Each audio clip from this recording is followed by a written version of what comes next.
Hi there. We're on a Live with Ghalia luxury edition tonight, and we're going to be concentrating on careers in fashion luxury. In fact, we have been presenting different themes related to retail. We have specialized in many lives on ephemeral retailing formats and new types of retail formats. And along the way, we saw that different retail formats require different practices and, of course, would employ different people that could help the brand and its practices move on in a positive and healthy way. Now, we're always trying to compare traditional retail with online retail, high end with low end, etc.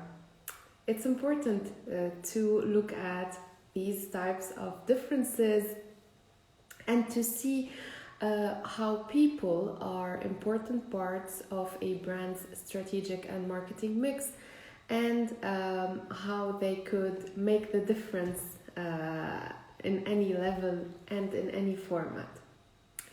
As I introduced earlier, working in retail would require an important understanding of the brand.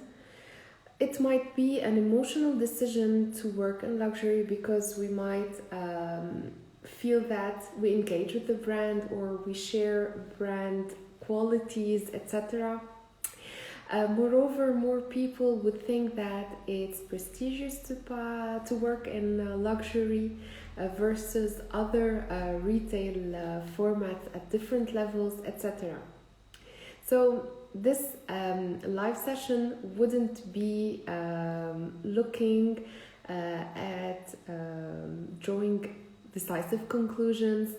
I would only like to highlight the differences between retail formats and the different types of careers coming with those different retail formats. I will be logging in with Carla in a minute. Carla had an experience with luxury retail brands, and will be joining us to discuss her experience, her decision of working in retail, why she decided to work in retail, etc. Again, I would like to highlight on the idea that we're contextualizing these live sessions in a retail chat type, and we're looking at different retail practices and people and people's careers are important part of retail that I want to highlight on, and this is what this live is going to be about. I hope that Carla is ready. I will be trying to join with her to start this beautiful conversation. Please note, as usual, that all of these live sessions will be available on Huckster's IGTV, and later on they will be uploaded on YouTube, on Ghalia Boustani's YouTube channel. So if you have any questions with any of the people whom have been interviewed, you have their names, you have their Instagram accounts, or you can find them on LinkedIn. It would be always a great opportunity to connect and share with people who are passionate about retail, because these conversations add value to our knowledge and help us think of better solutions for retail and for solutions, of course, to enhance our retail environments and shopping experiences.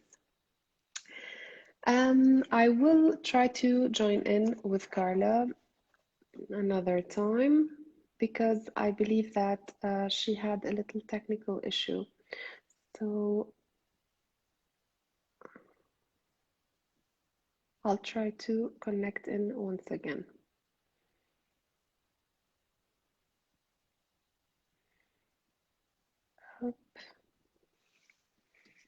Okay, I'm waiting just 1 minute because Carla should be connecting in a second. Of course, you are always welcome to comment and to ask questions, and we will be gladly answering all of your questions. Okay, just waiting for 1 more minute for Carla to connect.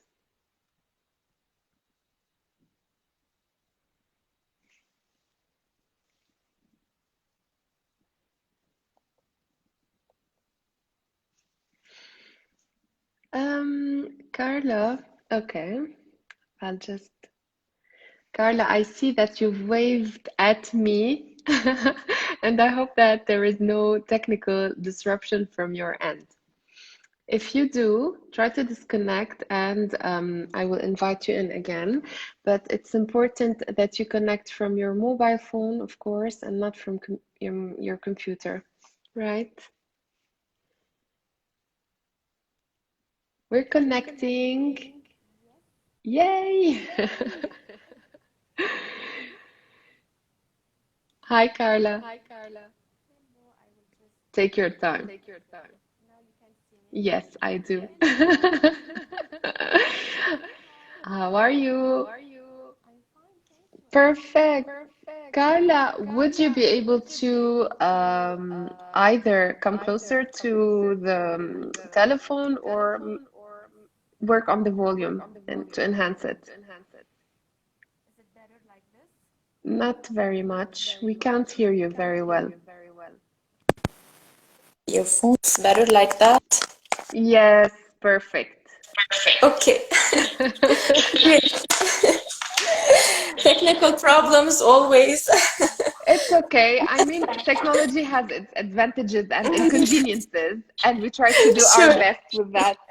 Thank you for joining me this evening, Carla. I was doing a little introduction, of course, but who can introduce herself better than you? I leave the floor to you to just tell us who you are, and we'll kick off by your experience with luxury and the little experiences you have maybe with you've had with different luxury brands. Okay, yes.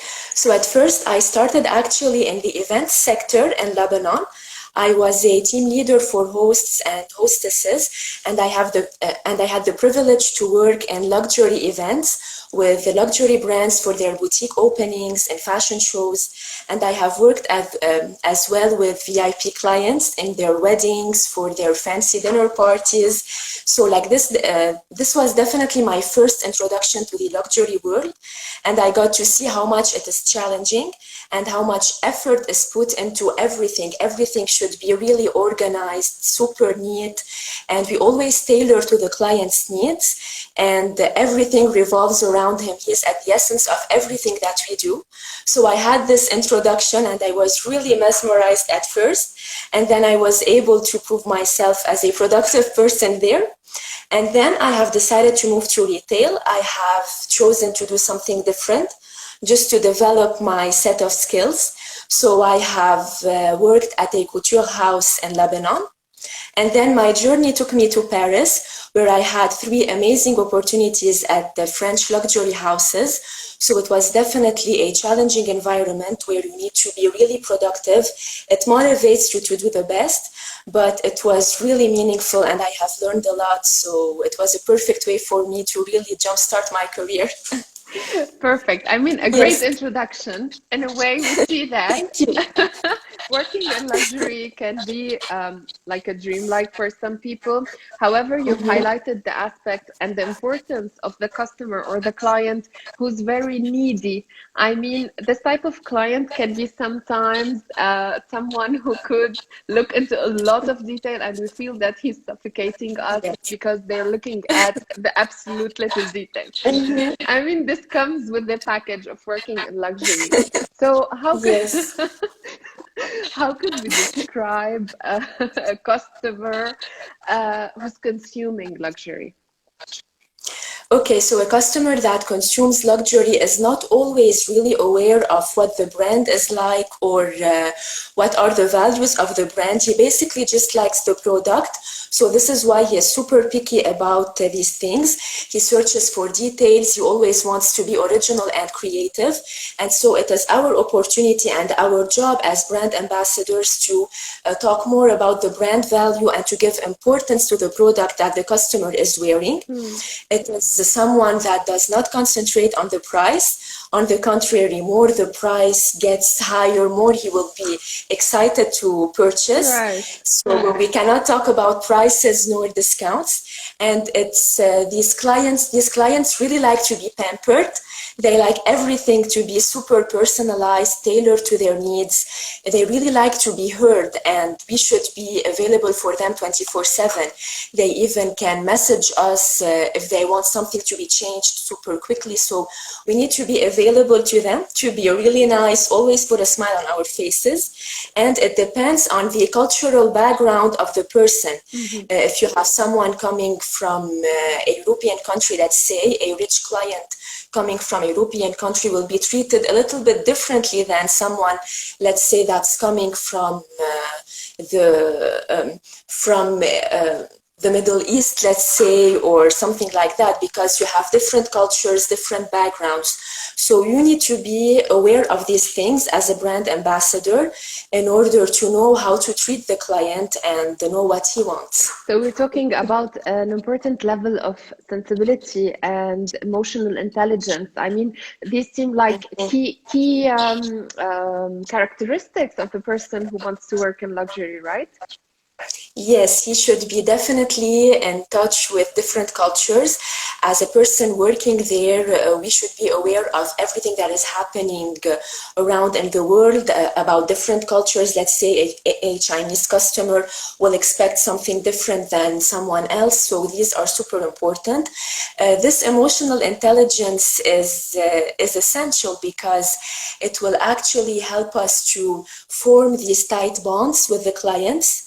And this is what differentiates luxury brands from fast fashion, because we can actually build a strong relationship with the client. And in order to do that, it's our job to make him feel comfortable. So the person should have this kind of emotional intelligence. He should be respectful. We should know how to speak many languages. Why not? This can definitely be like this barrier. Yes, we can break this barrier. We can add value to our personality. We need to be bubbly, always smiling, and we should definitely listen to what the client wants. For me, these are essential qualities that a person that wants to work in the luxury sector should have and should develop. Right. And there's an important degree of compromise when working with luxury. Apparently, as you've described it, there is no 9 to 5 type of job. You're always right. Yeah, Carry I yourself. actually did. Yes, I actually did the 8 a.m. 11 p.m. schedule sometimes. So yes, it's definitely challenging. It's not like this normal corporate boring job, but this is what's really exciting about it, because like it gives you a different environment to work in. It's not boring. You're always on the go. Sometimes you need to visit clients. Sometimes you need to be present in the events that the brand will make. Yeah. So yes, like this boring 9 to 5 schedule, it's not for the luxury sector, but it's not labor work. So like it's nice actually. If you really love it and you're passionate about it, it can definitely help you. Yes, it gives you a lot. It's not tiring. For me, it was a passion running around the atelier, even in my high heels. I always do it in style. So this was really important for me. Yes. We're going to talk about that in a few. I mean, but the question is, since you started working with luxury, was it a big deal? Was it something like that gave you more importance in your career or your personal life? Honestly, yes, I can say it is a big deal. It's not intimidating though. It is this big deal because it's like how I imagined it. It's really like in movies. You have these big companies with very nice offices, and you always have so many resources. People are super friendly. It's not a hostile environment, and you always feel like you have someone there that can help you. Right. For me, it was super beneficial because I came from Lebanon. I did not know anyone there, so on the contrary, they were really welcoming, and they really know how to give you so much missions in order to bring out the best in you.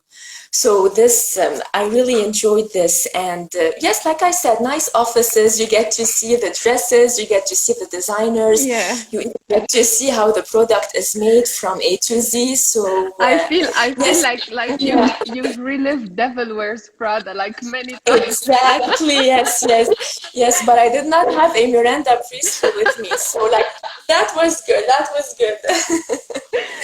Yes, no, but it's super nice. That's perfect. I mean, you've Yeah. highlighted also the importance of appearance in luxury. Working in luxury also comes with that baggage of being always good on the inside and on the outside, as it reflects not only the environment but yourself in that environment. Do you feel, or have you felt, on the other hand, a pressure when working with a luxury brand? I mean, have you at a certain point felt that you have to work more in order to please the brand and what the brand stands for? Yes, it's tough because even if you're working in the back office, you are always a brand ambassador. So it definitely puts like this kind of pressure on you.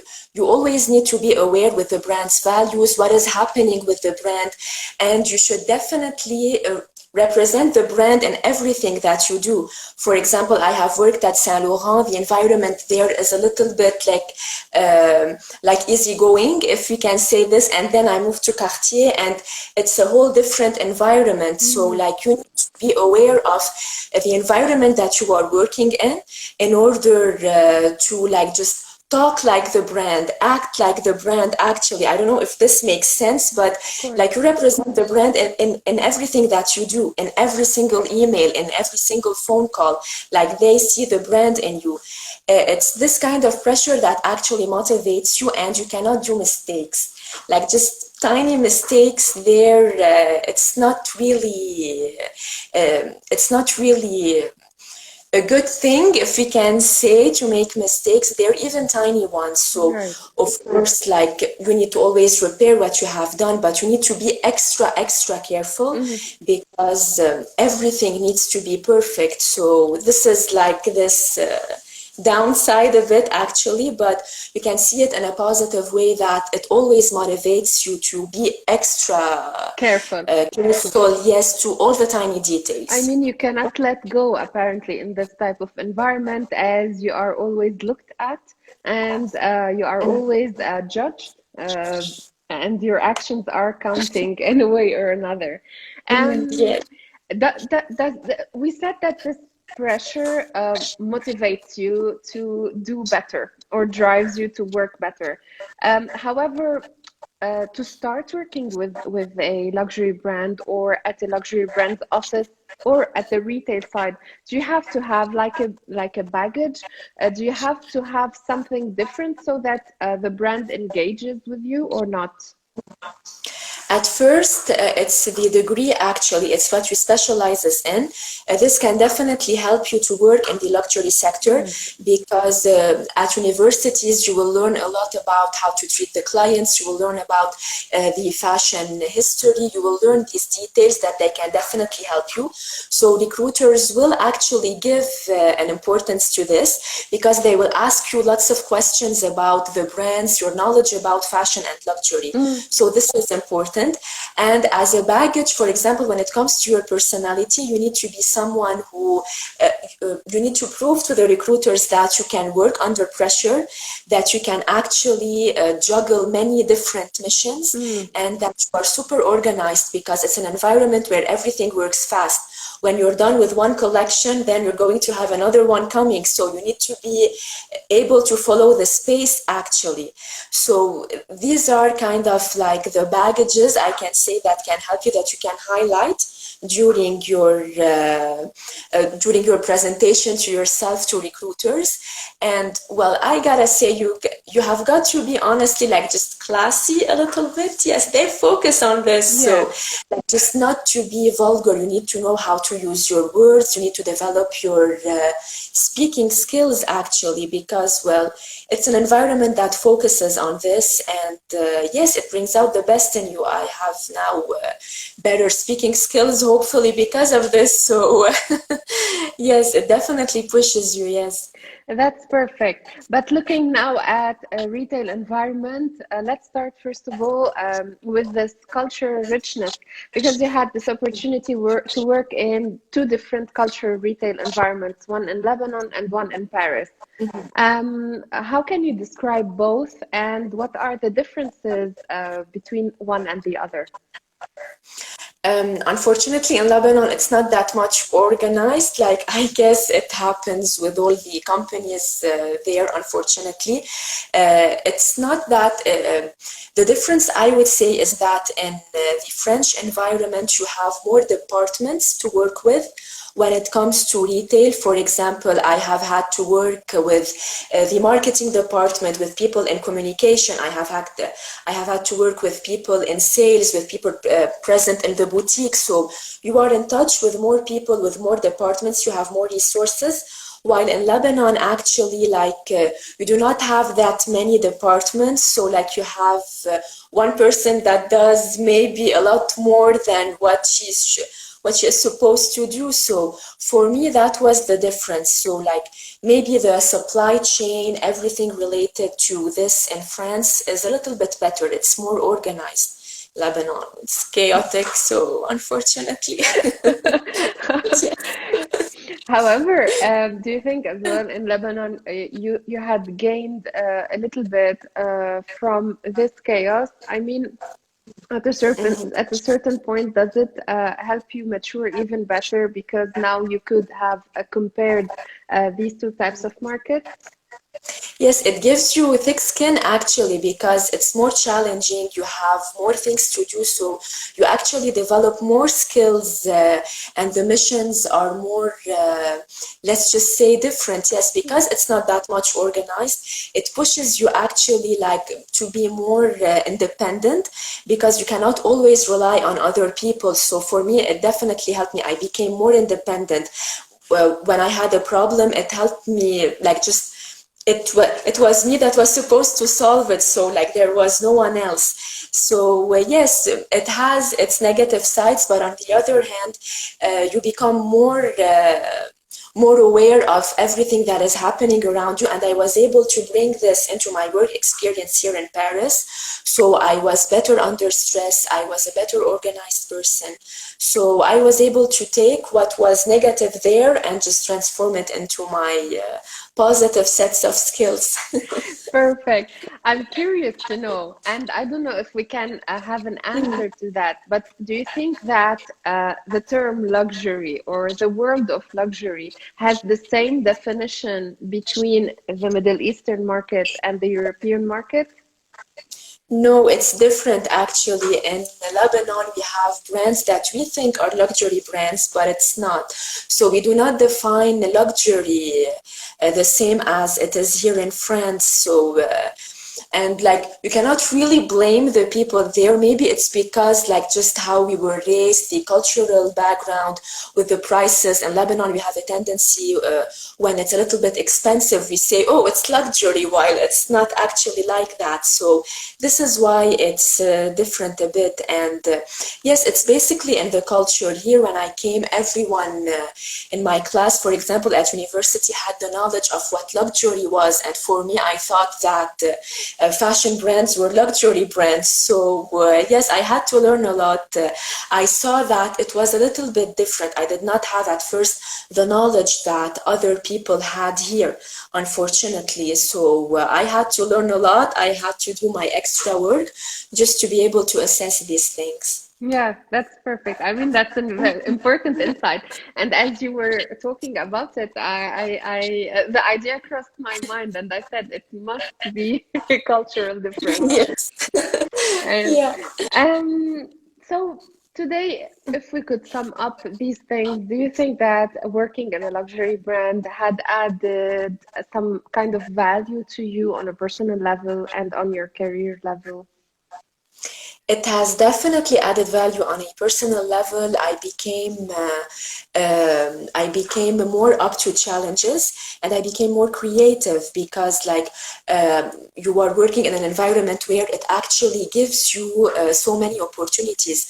You can express your ideas, and this is really essential. So it's a really healthy environment here in Paris. So on the personal side, I became more extroverted. I had more confidence in me actually because it was such a nice environment where they really encourage you to talk about your ideas. And even on the professional level, yes, now I have so much more knowledge and I find myself getting job opportunities easier because I have this knowledge, and they give you so many tools. Like now I know about communication, I know about marketing, I know how everything is done from A to Z. And you can ask there lots of questions. You have your own mentors, you have tutors. Everyone really wants to make sure that you are understanding everything. So for me, this is what helped me, and I was definitely able to put this beautiful experience on my CV, and I got to get more job opportunities. So yes, it definitely helped me. And just curious about that, because you have raised that point several times, and to make things clear for those who listen to us and who will listen to us later on. When we're working for a fashion brand, the fashion brand makes sure that you are well trained, that you understand the brand's ethos at all levels, and they keep providing you with this information by training you and updating your knowledge. Um, is Yes. this true? Yeah. Mhm. Absolutely, 100%. Before I started working here, I have had meetings and extensive trainings actually, where they explain everything from the products to how the company works, the company's ethics, DNA, values, everything. And you even get the opportunity to be invited to their events just to see how they work. And they always follow you. There is always someone from the HR department who will do regular meetings with you just to make sure that you are getting everything done in a right way. And plus, they always ask you if you feel comfortable, if you would like to try something else, if you'd like to move to another department, let's say. So you do not feel alone. And yes, like I said, extensive training, especially at first. So you do not feel like it's different, or you're not understanding what is going on around you. Like they even help you, they even tell you how to write your own emails. So yes, they give you everything in order, like, just to start. Perfect. I think we've got that round on the personal aspect of working in a luxury brand and how it helps you in a professional way. I mean, all of these experiences, I think, have added valuable lines on your CV. Now that you have tasted luxury and working in luxury, would you think that this would be the area that you would like to continue working in, or can you at a certain point feel like working back in mass or pret-a-porter or other types of brands? I am actually open to working in other sectors, but at first, yes, I would like to continue to work in the luxury sector, like just to feel like I have gained even more knowledge, I have gained even more tools. So I would like to start there. But yes, I would definitely see myself in the future going to a different sector, let's say, just to see how things are done as well in other sectors. And the luxury sector will definitely help me to do this. For me, it's the most challenging. Yeah. And then the transition can be easy, yes, because in the luxury sector, it is really demanding. It is actually for anyone. If a person would like to enter this sector, it is easy, but like he should definitely work on himself. He should always be motivated. He should always be up to date with all the knowledge in this sector, and then the transition can be definitely easy. And have you worked at retail levels? I mean, and at the level of sales of luxury products? I have not done sales actually.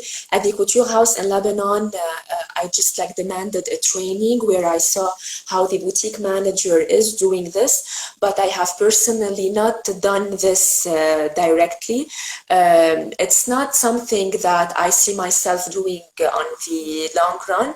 Yes, the schedule is a little bit tight. It's a little bit tiring for me, but I had the privilege to see how it's done, and yes, like you definitely need to create lots of bonds with the client. He comes in, he has a very specific idea about what he wants, and I got to see this up close and personal, especially when the brides will come to try on their dresses. So like it's this magical experience where you see like it's definitely personal and people enjoy this and they come to this. This is why I feel like some people, even some clients, will choose luxury brands because they want to feel pampered. They want to come in to try on, let's say, this beautiful wedding dress with the designer, with the team around her, telling her that she's beautiful, tailoring everything to her needs. So it's this experience that we give the client. But personally, yes, I would think I would prefer to stay in the back office.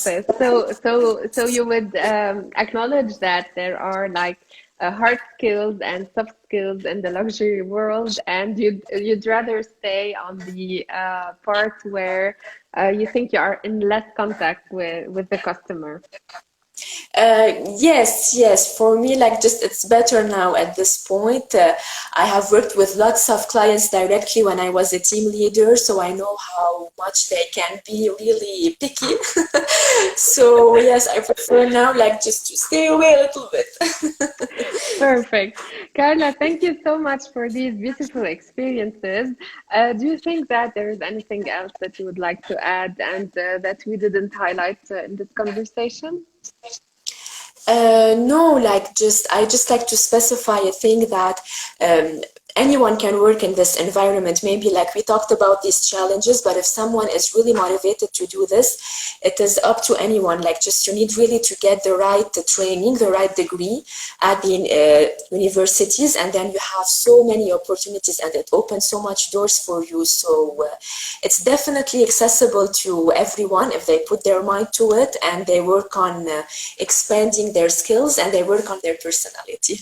Thank you so much, Carla. I mean, I'm happy. I'm laughing all the time because I see that you're so positive and motivated. I try. Because I've had earlier like many side conversations with people and they had like more of tiring, and I don't want to use the term negative, but I love her enthusiasm. It's beautiful. I'm like that. I'm a bubbly person, yes. I hope that you will find the best opportunity to meet with your expectations very soon, and I hope that you can be able to grow this love for luxury and to contaminate someone else. I mean, positively contaminate them. Yes, not with COVID. Yes, yes, of course. Thank you so much, Carla, for your time, for sharing this beautiful experience. And just for those who joined a bit later on the conversation, this episode will be available on IGTV and later on YouTube, so you can always share it or watch it at your own pace. Thank you so much, Carla, and see you soon. Thank you, Ghalia. Always a pleasure. See you soon. Ciao. Bye. Bye, Ghalia. Bye.